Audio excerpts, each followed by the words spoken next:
wabarakatuh. Tabi pun. Yang terhormat Ibu Amrina Izzatika, Magister Pendidikan selaku dosen mata kuliah Pendidikan Inklusif. Pada kesempatan kali ini, saya akan membuat video pembelajaran mata kuliah Pendidikan Inklusif dengan judul Mengidentifikasi Karakteristik Anak Berkebutuhan Khusus dan Pengaruhnya dalam Prestasi Akademik. Sebelumnya, izin memperkenalkan diri, nama saya Nawang Lutfiasani dengan NPM 2213053287 dari kelas 4C, Program Studi Pendidikan Guru Sekolah Dasar Fakultas Keguruan dan Ilmu Pendidikan Universitas Lampung. Pendidikan inklusif telah menjadi tren global dalam upaya mewujudkan pendidikan yang adil dan berkualitas bagi semua anak, termasuk anak berkebutuhan khusus. Anak berkebutuhan khusus merupakan istilah yang mencakup berbagai kondisi dan kebutuhan khusus, seperti cacat fisik, gangguan belajar, gangguan emosional, dan perilaku, serta keterbatasan intelektual. Identifikasi karakteristik ABK dalam konteks pendidikan inklusif memiliki peran penting dalam merancang strategi pembelajaran yang efektif, menyediakan akomodasi yang tepat, serta menciptakan lingkungan belajar yang inklusif dan mendukung perkembangan mereka. Selain itu, salah satu aspek penting dalam pendidikan inklusif adalah prestasi akademik anak berkebutuhan khusus. Prestasi akademik merupakan indikator kunci keberhasilan proses belajar dan merupakan faktor penting dalam menentukan masa depan anak. Karakteristik anak berkebutuhan khusus yang pertama yaitu tunanetra atau gangguan penglihatan, yaitu anak-anak yang mengalami gangguan pada fungsi penglihatan. Karakteristiknya yaitu yang pertama tidak mampu melihat, yang kedua tidak mampu mengenali orang pada jarak 6 meter, yang ketiga sering meraba-raba dan mengalami kesulitan mengambil benda kecil di dekatnya. Yang kedua adalah tunarungu. Tunarungu adalah gangguan pendengaran di mana anak mengalami kesulitan dengan mendengar. Menurut Depdiknas tahun 2006, anak dengan gangguan pendengaran mempunyai karakteristik. Yang pertama, tidak mampu mendengar, yang kedua yaitu terlambat perkembangan bahasanya, yang ketiga sering menggunakan isyarat dalam berkomunikasi, yang keempat kurang atau tidak dianggap bila berbicara, dan yang kelima adalah ucapan kata tidak jelas dan lain sebagainya. Yang ketiga adalah tunadaksa atau gangguan fisik motorik. Anak gangguan fisik dan motorik sering disebut dengan istilah anak cacat tubuh atau tunadaksa.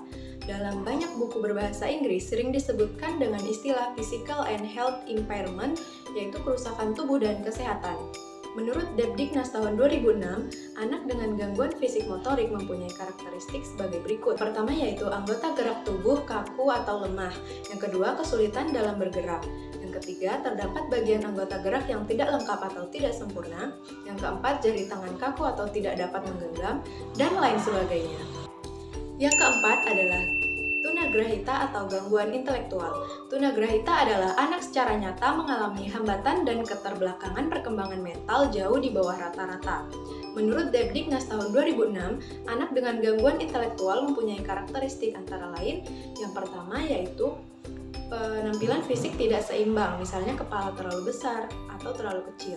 Yang kedua, tidak dapat mengurus diri sendiri.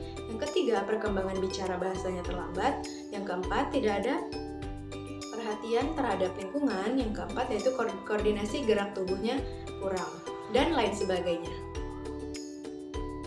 Yang kelima adalah tunalaras atau gangguan emosi dan sosial, yaitu adalah anak yang mengalami kesulitan dalam penyesuaian diri dan bertingkah laku tidak sesuai dengan norma-norma yang berlaku dalam lingkungan kelompok usia maupun masyarakat pada umumnya, sehingga merugikan dirinya maupun orang lain.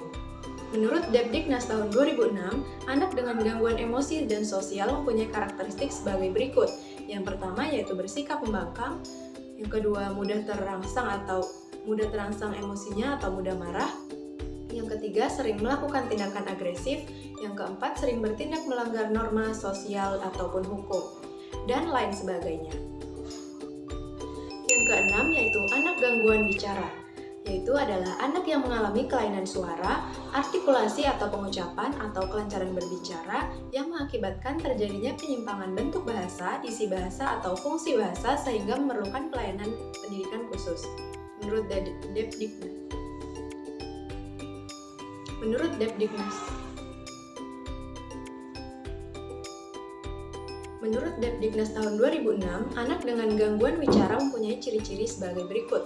Yang pertama yaitu sulit menangkap isi pembicaraan orang lain, yang kedua tidak lancar dalam berbicara, yang ketiga sering menggunakan isyarat dalam berkomunikasi, yang keempat kalau berbicara sering gugup, dan yang kelima adalah suara parau atau aneh, dan lain sebagainya. Yang ketujuh adalah anak lamban belajar atau slow learner. Anak lamban belajar adalah anak yang memiliki potensi intelektual sedikit di bawah normal, tetapi belum termasuk gangguan intelektual. Karakteristik anak lamban belajar atau slow learner yaitu sebagai berikut. Yang pertama yaitu rata-rata prestasinya selalu rendah. Yang kedua, dalam menyelesaikan tugas-tugas akademik sering terlambat. Yang ketiga, daya tangkap terhadap pelajaran lambat. Yang keempat, pernah tidak naik kelas. Yang kelima, semangat belajar rendah.